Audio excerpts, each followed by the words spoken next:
keď vám na pár sekúnd pustím toto tu.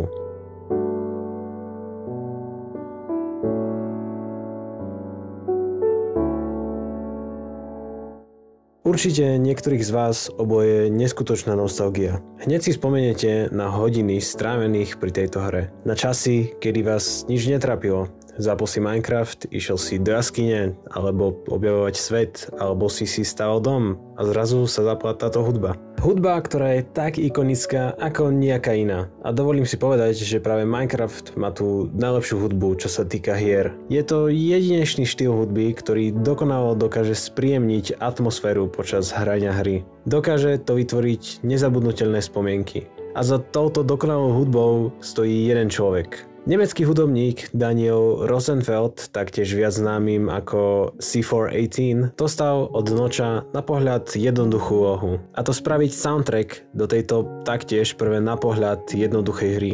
No keďže Minecraft bol iba na začiatku vývoja a v podstate sa nevedelo, akým smerom sa táto hra bude uberať, tak C418 to nemal zas také ľahké. No napadlo ho, že by do tejto hry najviac sedela hudba, ktorá reprezentuje kľudnú stránku tejto hry. A tak vznikli prvé tracky s názvami Minecraft, Clark a Sweden. Tieto tri tracky perfektne doplňajú pôvodnú myšlienku tejto hry. Tieto tri pesničky sú pre veľa ľudí tie pesničky, ktoré keď počujú, tak myšlienkami sa vrátia naspäť do doby, kedy túto hru začali hrať. A je to aj logické, keďže sú to najstaršie tracky a dlhú dobu v Minecrafte boli iba tieto tri pesničky. Pri počúvaní sa vám vybavia pocity kľudu a samoty a to presne aj Minecraft je. Si v obrovskom svete, ktorý môžeš preskúmavať ako dlho chceš, no v celom tom svete si stále len ty sám.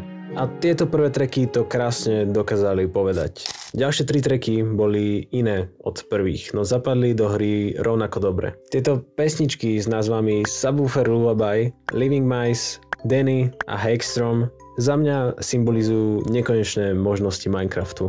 Môžeš postaviť hocičo, alebo sa len tak túlať nekonečným svetom a objavovať nové jaskyne, dediny a podobne. Pri počutí jednej z týchto pesničiek sa dokážeš úplne ponoriť do hry. Je to ako keby ťa dokázali zhypnotizovať. Ďalšie dve pesničky sú znova úplne iné od predošlých. Tieto tracky s názvami Oxygen a Key sú oveľa kratšie od ostatných. Za mňa reprezentujú hlavne tú samotu, ktorú v Minecrafte máte. Minecraft svet je v podstate nekonečne veľký, no okrem villagerov si tam iba ty sám. Aj keď sú tieto dva tracky najviac zabudnutelné a určite menej obľúbené ako predošlé, tak si aj tak myslím, že dokonalo zapadajú do tejto hry. Trilógia ďalších pesničiek je podľa mňa najlepšia z tých všetkých. Vybaví sa mi pri nich najviac spomienok a svojou jednoduchosťou mi dokážu priviesť zimomriavky aj teraz. Wet Hands, Dry Hands a Mice on Venus. Tieto pesničky reprezentujú všetko dokopy, čo už som spomínal. Reprezentujú samotu a kľud, ale aj pocit objavovať a skúmať nové veci. Tieto tri pesničky, aj keď sú úplne bez textu, tak kričia slovo Minecraft. A to v podstate robí každá jedna pesnička, ktorú som spomínal. Pretože každá jedna pesnička by mala reprezentovať nejakú časť Minecraftu. Sú tvorené tak, aby vám stále pripomínali určitú fázu, ktorou ste si v hre prechádzali. A nemusí to byť len v hre, ale môže vám to pripomínať aj fázu, ktorou ste si prechádzali v realite. Tieto pesničky nie sú tvorené pre hru, ale sú tvorené pre hráča samotného. Dokážu ťa ponoriť do hry takmer celého. Každý deň sa tešíš na to, kým dojdeš domov zo školy a spoločne s kamošmi si znovu zahrajete Minecraft na hodiny. Až dokým ťa to neomrzí. Človek sa časom vyvíja a tak je jasné, že neostane pri jednej hre celý život. Niekto prejde na inú hru a niekto skončí s hrami úplne. No jedna vec, na ktorú nezabudne, sú spomienky, ktoré si hráč vytvoril počas hrania. A spomienky na Minecraft sú vďaka tej hudbe 100-krát silnejšie. Poďme sa pre porovnanie pozrieť aj na iné hry so soundtrackmi, napríklad Skyrim. Ak túto hru čo len trošku poznáte, tak hudba je presne taká, ktorú by ste si predstavovali. Používa hudobné nástroje, ktoré boli v dobe, v ktorej sa hra odohráva, dostupné. Ďalší príklad môže byť aj novšia hra, a to Cyberpunk.